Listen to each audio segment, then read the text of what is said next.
Today I'm going to tell you the story of a Union captain whose defiance of President Lincoln's direct order changed the course of the Battle of Gettysburg. James Harrington, a principled man tormented by war's moral contradictions, chose to save civilian lives instead of following military command. But what happened next left everyone in shock. Please subscribe to our channel and comment where you're listening from. The order. July 1st, 1863. Union Camp, Northern Maryland. The rain had finally stopped, but Captain James Harrington's boots still sank ankle-deep into the mud as he made his way through the sprawling Union encampment. Around him, the sounds of an army in motion filled the early evening air. Men cleaning rifles, sharpening blades, writing letters home they feared might be their last. Somewhere, a harmonica played a mournful rendition of Lorena, the notes hanging in the humid summer air like ghosts. 24 months of war had etched permanent lines into Harrington's face, aging him well beyond his 32 years. Once a school teacher from Massachusetts with soft hands and scholarly ambition, he now carried a Colt revolver on his hip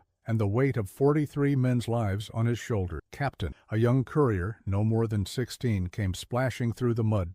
The boy's uniform was too large, his face too young for the gravity. "Message from headquarters, sir," marked urgent. Harrington took the sealed envelope with a nod. "Thank you, Private. They're waiting for a response, sir." The boy remained at attention, rainwater dripping from his kepi cap. Harrington broke the seal and unfolded the message. As he read, his expression hardened, the muscle in his jaw tightening visibly. "Captain Harrington, by direct order of President Lincoln, your reconnaissance unit is to proceed immediately to coordinates enclosed. Intelligence suggests critical Confederate movement. Position yourselves by dawn July 2nd to observe and report enemy strength before engagement at Gettysburg. The success of our northern campaign may depend on this intelligence. Acknowledged receipt required. General Meade." Attached was a hastily drawn map showing a ridge position 10 miles west of their current location, dangerously close to the advancing Confederate line. "Sir?" The courier shifted uncomfortably. "Colonel Hayes said I'm to bring back your acknowledgment right away." "Tell the colonel I received his message." Voice measured.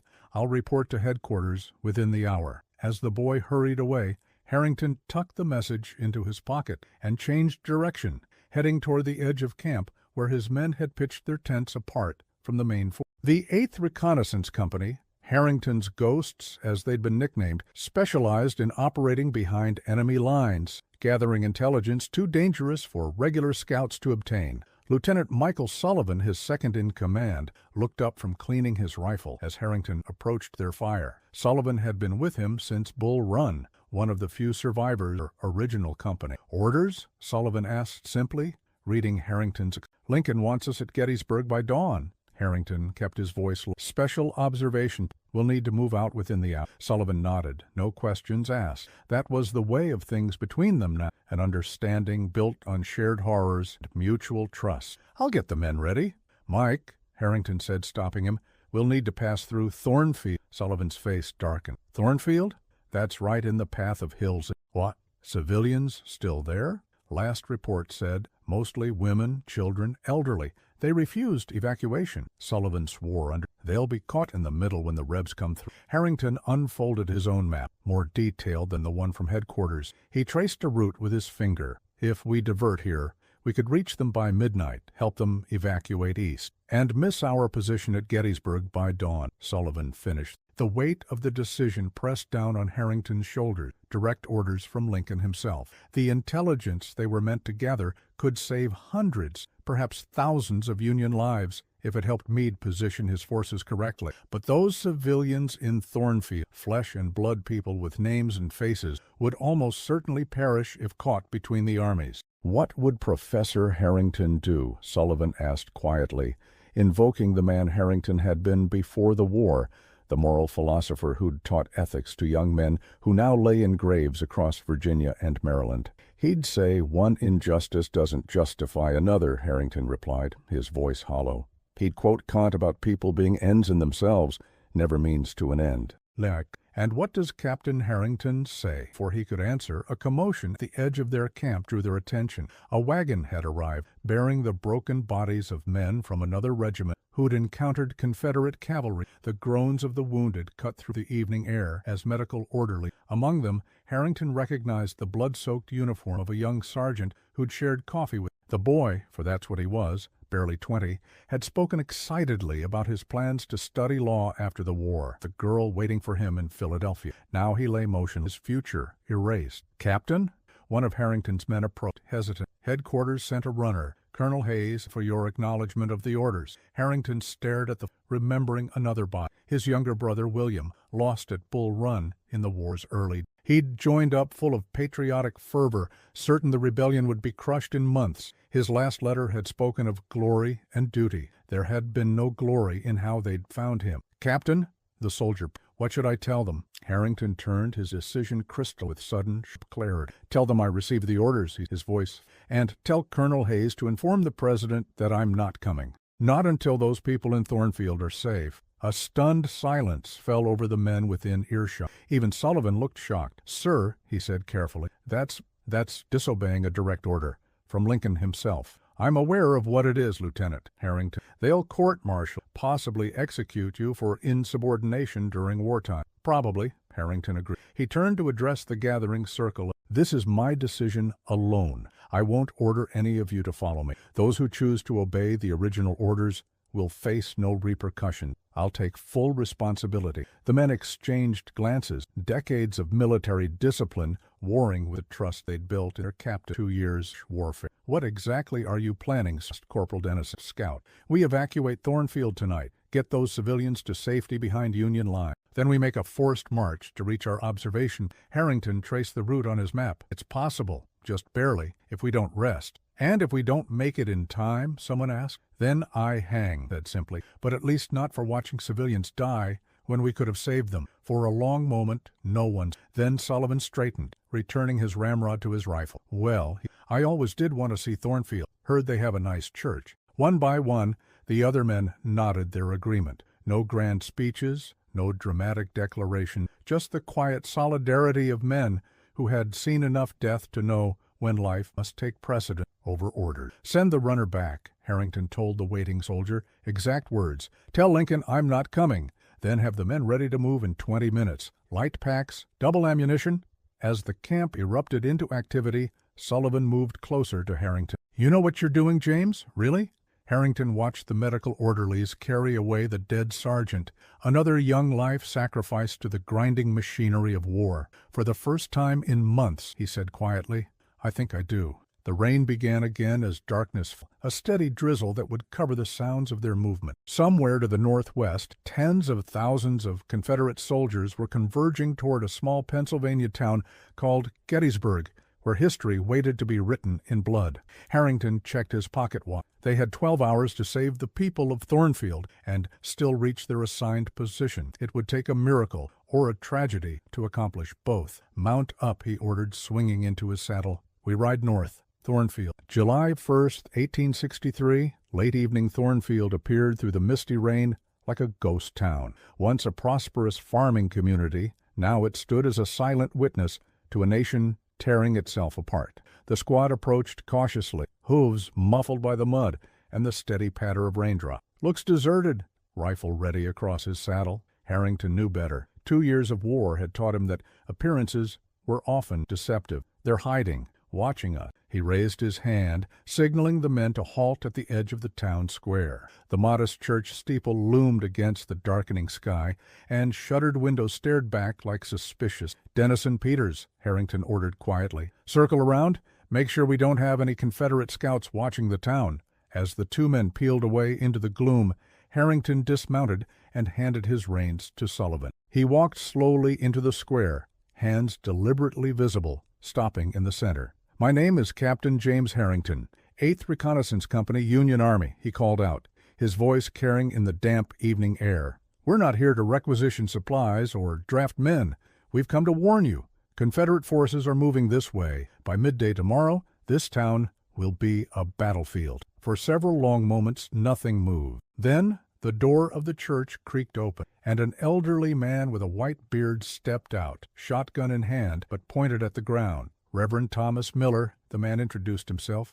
"We've seen enough soldiers, both sides, to know what's coming. Most who could leave already have." "Then why are you still here?" Harrington, the Reverend, gestured toward the church behind him. "Typhoid. We have 17 sick who can't be moved, children, and the doctor left 2 weeks ago. Those of us remaining couldn't abandon them." Harrington felt a knot form in his stomach. Typhoid complicated everything. The illness was deadly, especially without proper medical care, and moving infected patients risked spreading the disease. "How many total?" 53 souls, 36 well enough to travel, 17 bedridden. Sullivan dismounted and joined Harrington. "Captain, Dennison's back. No sign of Confederate scouts, but he found fresh cavalry tracks 2 miles west. They've been through here. Likely a reconnaissance patrol." Harrington nodded grimly. Their window was closing fast. He turned back to the Reverend. "Sir, I need to speak frankly. By this time tomorrow, there will be no Thornfield. It will be trampled under by 2 armies. Anyone remaining will be caught in the crossfire." Miller's weathered face remained impassive. "We understand the risks, Captain, but these nowhere else go. The sick, they must, Harrington, have wagons. We can fashion stretchers. My men will help carry those who cannot walk. But you cannot stay here." The Reverend studied him. "You're disobeying orders being here, aren't you? You can see it in you." Harrington didn't answer directly. "We have until dawn to get you to safety. Then my men and I must reach our position near Gettysburg. And if we refuse to leave, then I've failed twice to—" Harrington met the older man's gaze steadily. "Once in my duty to my country, and once in my duty to my conscience." Something in his words seemed to reach the Reverend, who slowly nodded. "Let me speak to the others." While Miller gathered the townspeople, Harrington conferred with his men. Time was their enemy now, each passing minute bringing Confederate forces. "Lieutenant, take 6 men and start preparing wagon beds with whatever padding you can find. Straw, blankets, anything. Dennison, I need you to scout us a route east that avoids main roads. The rest of you, gather any food, water, and medicine you can find." The men dispersed to their tasks as Harrington followed Reverend Miller into the church. The scene inside struck him like a physical blow. The pews had been pushed aside to make room for makeshift pallets where the sick lay. Most were elderly, but several children lay motionless, their faces flushed with fever. The air was thick with the smell of illness and disinfectant. A woman in her 30s looked up from tending to a young boy. Her face showed exhaustion, but her movements remained gentle as she placed a cool cloth on the child's forehead. "This is Sarah Ellsworth," Miller introduced. "She's been caring for the sick since our doctor left. Her husband fell at Antietam." The woman nodded briefly at Harrington before returning her attention to her patient. Something in her dedicated focus reminded him painfully of his late wife, Catherine, who had tended the sick in their Massachusetts town before consumption took her just months before Fort Sumter. "Mrs. Ellsworth," Harrington said, "we need to move these people immediately. Can it be done without killing them?" She straightened, pushing a strand of dark hair from her face. "It's dangerous, but staying is certain death, if what you say about the armies is true." "It is," he confirmed. "I've seen the maps, know the Confederate position. By this time tomorrow, thousands of men will be killing each other on this ground." Sarah surveyed the room, her gaze calculating rather than despairing. "We'll need to keep them warm and still.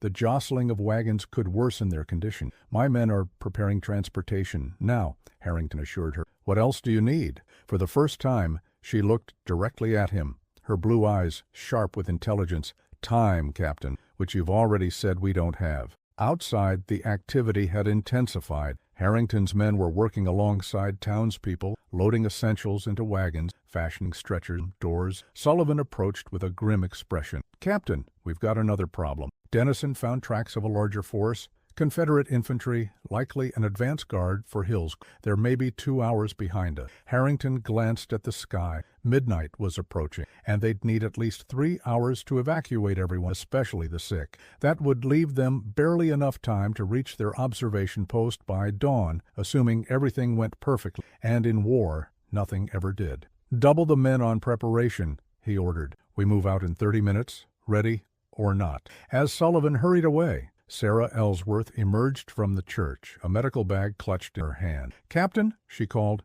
"a moment of your time." Harrington joined her on the church steps. In the lantern, he could see the determination that had kept her going through what must have been weeks of heartbreaking. These people trust me. Many are terrified of convinced the journey will kill them. I need you to give me your word that you won't abandon us if the going gets difficult. Mrs. Ellsworth, Sarah, after what we're about to go through together, formalities seem pointless. Sarah, he amended, I have orders to be at an observation by dawn. Lives depend on it, possibly the out. And what about these lies? She gestured. Are they worth less because they don't wear uniforms? The question hit him like a physical blow, echoing his own thoughts from hours earlier. No, they're not worth less. That's why I'm here, against orders. He studied him, seemingly satisfied. Then I'll tell them to trust you. But understand this, Captain, I will hold you to your word. Within the half hour, the evacuation began. The rain had stopped, but the night remained thick with fog, a blessing that would help conceal their movement. The procession was grim and silent, wagons loaded with the sick, surrounded by those well enough to walk,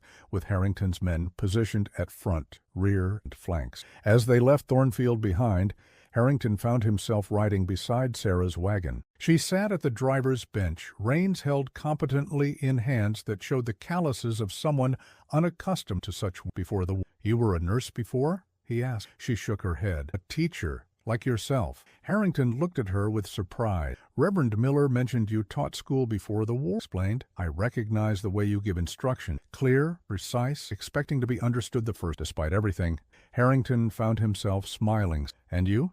Literature and composition at a girls' academy in Baltimore. A shadow crossed her face, until the war made words seem inadequate. They rode in silence for a while. The only sounds, the creak of wagon wheels and the occasional muffled cough from. Why did you do it? Disobey your orders? You could be shot for. Harrington considered his answer carefully. 2 years ago, I would have given you a lecture about moral philosophy and the categorical imperative. Now, he looked back at the convoy of sick and displaced. Now I just know I couldn't live with myself if I'd ridden past Thornfield knowing what was coming. Sarah nodded, seemingly satisfied with his answer. Well, Professor Harrington, for what it's worth, I think you made the right choice. Before he could respond, Dennison appeared out of the darkness, his horse lathered. Captain, he said urgently, Confederate cavalry, at least a company. They've cut across our path about a mile ahead. Harrington felt ice form in his veins. Are they waiting for us? No, sir. Don't think they know we're here. Looks like they're setting up a picket line. Can we go around? Dennison shook his head. Not with the wagons. The only other route would take us straight into their main force. Harrington glanced at Sarah, who had heard everything. Her face was pale but resolute in the moonlight. What will you do, Captain? She asked softly. Harrington checked his pocket watch. 1:17 a.m. Their deadline grew closer with each passing minute. The only thing we can do, he replied, his voice hardening with resolve. We go through them. Breaking through. July 2nd, 1863. Early morning hours. Hold here, Harrington whispered, signaling the convoy to stop in a wooded hollow. The fog hung thick between the trees, concealing them for the moment. He gathered his men quickly. Confederate picket line, half-mile ahead, approximately 20 cavalry. They're watching the main road east. They outnumber us, Sullivan observed grimly. In fighters, yes, Harrington, but they don't know we're here. That's our advantage. He sketched a hasty map in the dirt. Dennison, you and Peters take 4 men. Create a diversion north of their position, enough noise to draw attention, then fade into the woods. Sullivan, you'll take 6 men and engage directly once the diversion pulls most of them away. And you, sir? I'll lead the wagons through with the remaining men once you've opened. Sarah had approached, catching the... And if Harrington met her, then we turn west, away from Gettysburg, and try to find another way around, but that means I miss my... And your men, civilians? They'll be... I'll make sure of it. Preparations were swift and silent.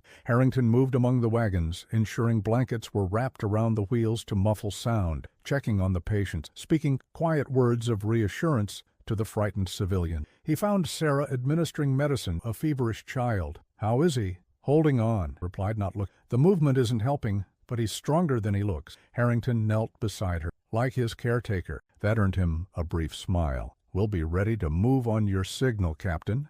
A soft whistle indicated Sullivan was in position. Moments later, the sound of rifle fire erupted from the north. Dennison's diversion beginning. It's time, Harrington told Sarah. He raised his voice slightly to address the drivers. Slow and steady. No rushing until I give the signal. The convoy began moving through the fog. Harrington rode ahead with 3 men, straining to see through the murky, pre-dawn light. The sounds of skirmishing grew louder to their left, Sullivan engaging the remaining Confederate pickets. They had almost reached the road when a shout rang out. "Riders! Coming in from the east!" Harrington cursed under his breath.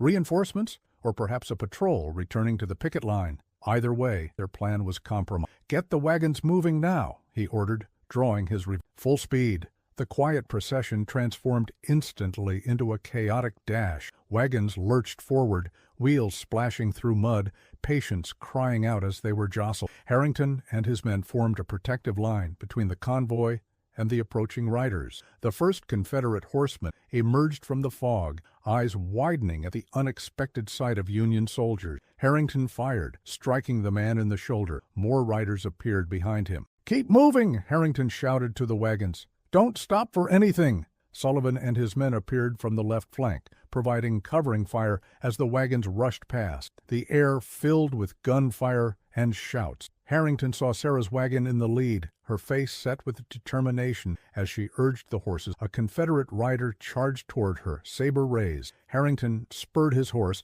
intercepting the rider. Their horses collided in a tangle of limbs. Both men were thrown to the ground. The Confederate recovered first, drawing his revolver. Harrington kicked upward, knocking the weapon aside as it discharged harmlessly into the grappled in the mud, each seeking advantage. The Confederate was younger, stronger, but Harrington fought with the desperate energy of a man with too many lives depending on him. A gunshot cracked through the air. Confederate stiffened. Harrington looked up to see Sarah holding a smoking pistol, her hand steady. "My husband," explained simply, tucking it back into her skirts. She extended her hand. "We need to go, Captain." Harrington took her hand, pulling himself up. Around them, the skirmish was ending. The surprised Confederates, caught between Sullivan's men and Dennison's returning force, were retreating into the fog. "Casualties?" Harrington demanded as Sullivan rode up.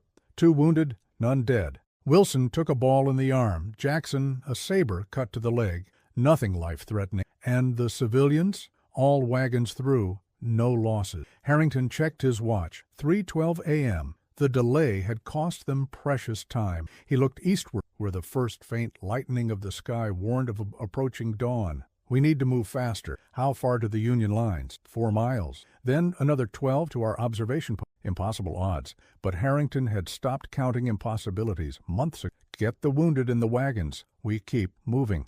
By first light, they reached the Union picket line. After a tense challenge and identification, the refugees were guided toward a field hospital while Harrington gathered. "The civilians are safe now," he told them. "Any man who's injured or exhausted stays here. The rest of us ride for Gettysburg." Not a single man stepped aside. Harrington nodded, surprised but touched by their loyalty. As they prepared to depart, Sarah approached. She had cleaned the mud from her face, but exhaustion lined her feet. "The patients are being cared for. Your wounded men as well. The doctors say all should recover." "Thank you," Harrington said, "for everything." "Where will you go now?" she asked. "To try to salvage what's left of my career and possibly my life." He managed a tired smile. "If I reach our observation post in time, perhaps I can still provide the intelligence they need." Sarah studied him for a moment, then reached into her pocket and withdrew a small compass, its brass case worn by years of handling. "My husband's," she said, pressing it into his palm, "for finding your way home when this is over." Before Harrington could respond, she rose on her tiptoes and kissed his cheek. "Godspeed, Captain," Sullivan called from where the men waited. "Sir, we need to move out." Harrington the compass carefully into his. "Will you be here? After I go where I'm needed. But yes, for now." With a final nod, Harrington mounted his horse and rejoined his men. The morning sun broke through the clouds as they galloped westward toward Gettysburg, where the fate of 2 armies, and perhaps the nation, hung in the balance. Behind them, the refugees of Thornfield began their recovery. Ahead, the distant rumble of artillery announced that the battle had begun. The Ridge, July 2, 1863. Morning. The ridge overlooking the battlefield was shrouded in morning mist when Harrington and his exhausted men finally reached it. The thunder of artillery grew louder with each minute as both armies positioned themselves for the day's fighting. "We're late," Sullivan dismounting, "but we're here." Harrington surveyed the valley below, where thousands of men prepared for. From this vantage point, He could see what neither army's commanders could, the complete picture of troop movements on both sides. Dennison approached, field glass. Confederate forces moving into position along Seminary Ridge, sir. Looks like they're concentrating strength on their right. Harrington nodded grimly. Exactly as headquarters feared. They're planning to roll up our left. He pulled out his map, making quick notation. Prepare the signal flags. We need to get this information to Meade immediately. As his men established their observation post, Harrington couldn't help but think of the people they'd saved from Thornfield. Had the delay been worth the risk? The faces of the children, the elderly, Sarah's determined expression, they haunted him even as he focused on his military duty. Riders approaching from the east recalled Union cavalry. Harrington turned to see a small detachment making their way up the slope. At their head rode a familiar figure, Colonel Hayes, his direct superior. The officer's face was thunderous as he reined in his horse. "Captain Harrington," he barked, "you're in direct violation of presidential orders." Harrington saluted crisply. "Colonel, we were delayed by—" "I know exactly what delayed you. Your message made that abundantly clear. Tell Lincoln I'm not coming." "Well, do you have any idea of the chaos?" "Sir, we evacuated 53 civilians who would have—" 53 civilians versus the strategic intelligence that could have saved hundreds of our men," Hayes interrupted. "You made that choice without authorization." Harrington met his gaze steadily. "I made the only choice I could live with, sir." The colonel dismounted, his anger palpable. "You're relieved of command, Captain. Lieutenant Sullivan will take over the reconnaissance unit effective immediately." Sullivan stepped forward. "Sir, with respect, Captain Harrington got us here. We have the intelligence headquarters needed." "Too late," Hayes snapped. "The battle's already begun." "Not too late to affect its outcome," Harrington countered, pointing to his hastily drawn map. "Confederate forces are massing for an attack on our left flank. If Meade reinforces Cemetery Ridge immediately, we can hold that position." Hayes studied the map, expression shifting from anger to reluctant interest. "You're certain of these movements?" "We observed them directly on our approach," Harrington confirmed, "and we came through their lines. We know where their reserves are positioned." For a long moment, Hayes was weighing duty against pragmatism. Finally, he nodded curtly. "Very well. Provide your intelligence. But when this is over, you'll face a court-martial for insubordination." "I understand, sir." As Hayes conferred with Sullivan about the signals to headquarters, a messenger arrived breathlessly from the valley below. "Colonel, General Meade requests immediate confirmation of enemy positions. The left flank is under pressure." Harrington met. "The information we have could be decisive." Hayes hesitated briefly. "Signal the general. Full report on Confederate position." He turned back to, "You'll accompany me to headquarters to explain your observations personally." As they prepared to depart, Sullivan approached Harrington. "Sir, what about the court-martial?" Harrington smiled grimly. "Some things are worth the consequences." "What about the promise you made to her?" Harrington's hand unconsciously moved to the compass, Sarah's parting gift. "When this is over, if I'm not hanging from a rope, I'll find my way back." The descent to the battlefield was treacherous, with artillery shells exploding across the landscape. Smoke obscured much of the valley now, but Harrington could see Union forces repositioning based on the intelligence they'd provided, reinforcing exactly where the Confederate assault would come. At headquarters, a flurry of activity greeted them. General Meade himself stood over a map table. Officers crowded around him. He looked up as Hayes and Harrington approached. "Colonel, this is the reconnaissance officer." "Yes, sir, Captain Harrington." Meade's eyes narrowed. "The same Captain Harrington who sent that message to the President?" Harrington straightened. "Yes, sir."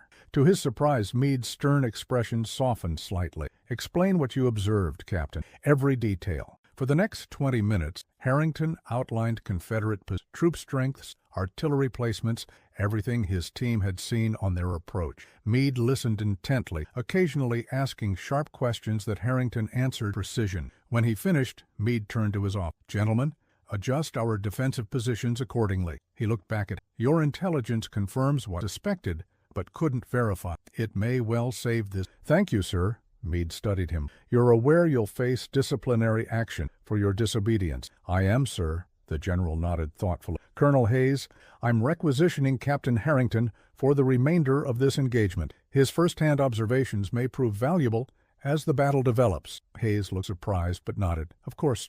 As the day progressed, Harrington found himself in the unexpected position of advisor to Meade's staff, his intimate knowledge of Confederate positions proving invaluable as the battle unfolded. When reports came that the Union left was holding against repeated assaults exactly where they'd reinforced based on Harrington's intelligence, a small sense of vindication washed over him. By evening, as the fighting subsided, an aide approached with a message. "Captain Harrington?" A courier arrived from the field hospital. "Someone's asking for you." Harrington felt a sudden tightness in his chest. "Casualties from my unit?" "No, sir. A civilian woman. Says her name is Sarah Ellsworth." With Meade's permission, Harrington made his way to the field. The scene that greeted him was one of organized chaos. Wounded men on every available surface, surgeons working tireless, the air thick with the smell of blood and antiseptic. He found Sarah among the nurses, her sleeves rolled up, hair tied back, moving efficiently between patients. When she saw him, relief washed over her face. "You're alive," she said simply. "Thanks in part to your compass," patting his palm. "What are you doing here?" "What I do." "They needed help." She gestured to the wounded around them. These men needed help. A surgeon called for her assistance, and she held up a finger to Harrington. "Wait for me?" "Yes." While she worked, Harrington moved among the wounded, speaking words of encouragement, learning that his intelligence had indeed saved countless lives by allowing Union forces to repel what might have been a devastating flanking. Hours later, as Sarah finally finished her shift, they sat together on a crate out tent, sharing a cup of. "Will they hang you?" Harrington smiled tiredly. "Probably not. Court-martial certainly, possibly prison. But General Meade seems inclined toward leniency, given how things turned out. You don't regret it? Disobeying?" He considered the question seriously. "I regret the necessity of choosing between duty and conscience. But no, I don't regret the choice I made." Sarah nodded, understanding in her eye. "What will you tell Lincoln, if you get the chance?" Harrington looked out over the field where men who might have died were now being saved, then toward Gettysburg, where the battle had shifted favorably for the Union. "I'll tell him I'm sorry for my insubordination," he said finally, "but not for its results." Sarah's hand found his in the gathering darkness. "Perhaps that's all any of us can hope for in this war, that whatever choices we make, the results bring us closer to peace." The sounds of sporadic gunfire echoed in the distance as night fell completely. Tomorrow would bring more fighting, more decisions, more consequences. But for this moment, sitting beside a woman who understood the weight of impossible choices, Harrington found a of peace. He took out her compass, watching the needle swing steadily northward. "You said this would help me find my way." Sarah's fingers tightened around his. "And has it?" Harrington looked at her, seeing in her face all the courage and compassion that the war had tried but failed to extinguish. "I believe it has. I believe it has."